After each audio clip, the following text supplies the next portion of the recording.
체첸 전쟁에서 옐친이 무기력한 모습으로 러시아 국민에게 실망감을 줬다면 푸틴에게 체첸 전쟁은 젊고 강한 리더의 모습을 러시아 대중에게 어필하면서 자기의 정치적 야망을 실현할 좋은 기회였던 셈이죠. 그런데 밀레니엄을 하루 앞둔 1999년 12월 31일 옐친 대통령이 아주 깜짝 놀랄 만한 담화문을 내놓습니다. 뭐죠? Дорогие россияне, сегодня я последний раз обращаюсь к вам с новогодним приветствием. Сегодня последний день уходящего века, и я ухожу в отставку. В соответствии с Конституцией, уходя в отставку, я подписал указ о возложении обязанностей президента России на председателя правительства Владимира Владимировича Путина. В течение 3 месяцев он будет главой государства. 뭐야, 그럼 이제 대통령 되는 거야? 권한대행 일단. 그때 당시에 옐친 대통령 왜 갑자기 대통령에서 물러나겠다고? 그러니까 3달만 더 있으면 끝나는데. 그러니까요. 그러니까 물론 그 당시에 옐친 대통령의 지지율은 정말 바닥 수준이었고요. 근데 또 전문용어로 썰이 있어요. 그러니까 약간 조금 의혹이 있긴 한데 옐친 대통령이 원래 부정비리, 부정부패 이런 걸로 되게 유명했어요. 그 정부가. 그래서 푸틴이랑 약속을 해서 옐친을 비롯해서 옐친의 가족을 감옥을 보내지 않되 너는 대통령으로 시키겠다라는 약속을 하지 않았을까라는 의혹이 있긴 해요. 보이니까 내가 미리 대통령 할 테니까 나 감옥 보내지 마 이렇게. 그 뒤에 푸틴은 그 옐친 대통령의 남은 임기 동안 대통령 권한대행 역할을 수행한 뒤에 본격적인 대권 가도를 달리게 됩니다. 이때 그 푸틴의 선거 구호가 강력한 국가, 위대한 강대국 러시아의 부활 이것이었습니다. 그리고 마침내 53%가량의 지지를 얻어서 그 30% 지지를 기록한 공산당 후보를 제치고 대통령에 당선이 됩니다.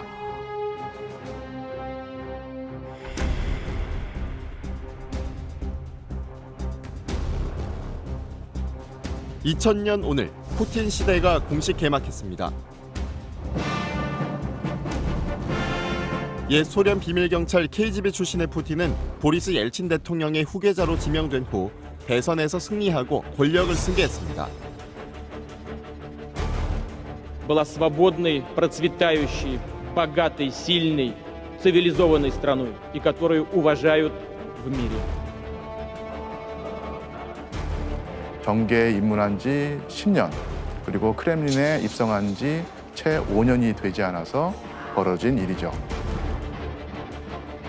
이렇게 푸틴은 그 크렘린의 새 주인이자 대통령 푸틴으로서 또 새로운 정치 인생을 시작하게 됩니다. 그런데 그 푸틴이 집권한 지 석 달쯤 되었을 무렵에 러시아에서는 아주 충격적인 사고가 일어나게 됩니다. 뭐죠? 2000년 8월 당시 러시아 해군이 보유한 최첨단 핵잠수함 가운데 하나였던 그러니까 쿠르스크호가 이 노르웨이 앞바다에서 침몰하는 일이 벌어지게 된 거예요.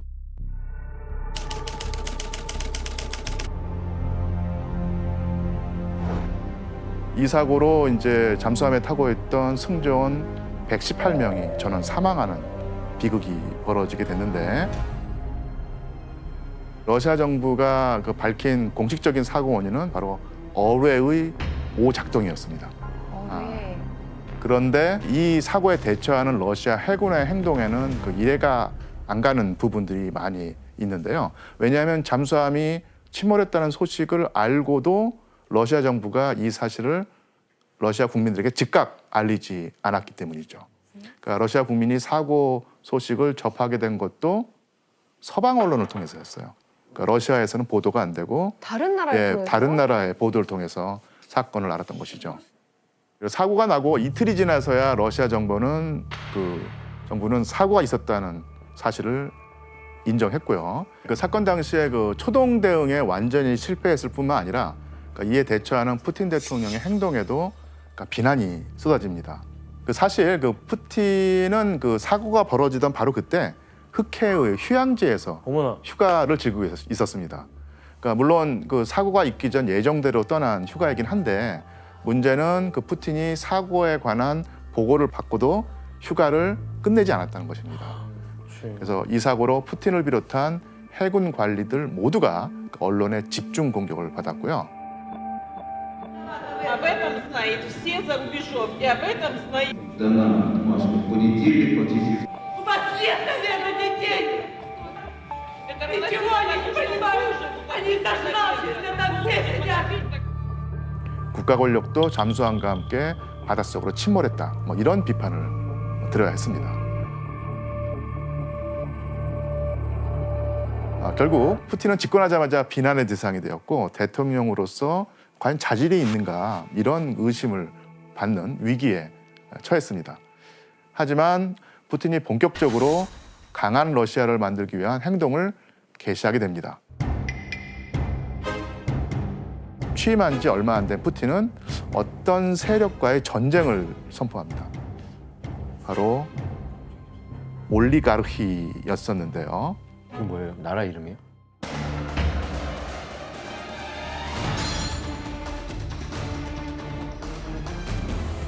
예, 올리가르히는 우리나라 말로 표현하자면 그 신흥 재벌입니다.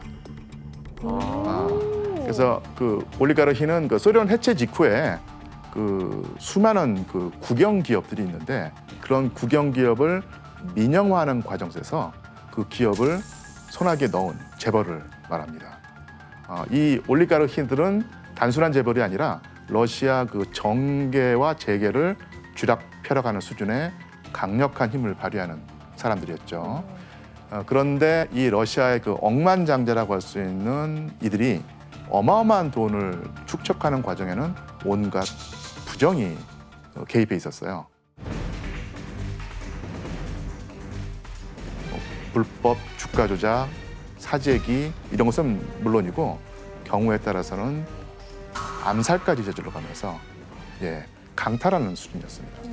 특히 옐친 대통령 시기에는 아주 부정부패가 심각했죠. 바로 그 부정부패의 핵심 집단이 올리가르히였습니다. 그러니까 옐친은 이 올리가르히들과 옐친 패밀리라고 불릴 정도로 아주 강력한 유착관계를 유지했죠. 당시 그 옐친은 각종 부정부패 그리고 엉망이 되어버린 경제 상황 등으로 다시 대통령이 될 확률이 아주 지극히 낮았거든요. 그런데 그 올리가르히들이 자기들의 그 재력과 어떤 능력을 총동원해서 옐친 살리기에 나서게 됩니다. 자, 그 이유가 뭐였을까요? 자기네들 그냥 보호받으니까. 네, 보호받으려고. 예, 만약 공산당 후보가 당선이 되면 그러니까 민영화 조치를 모두 철회할 것으로 예상되었기 때문에 그 올리가르히들의 그 막대한 부가 이제 사라져버릴 위기였거든요. 이렇게 되니까 올리가르히들이 옐친에게 선거 자금 수백만 달러를 지원하기로 약속을 하고 또 최고의 참모진으로 구성된 특별 선거 캠프를 구성합니다.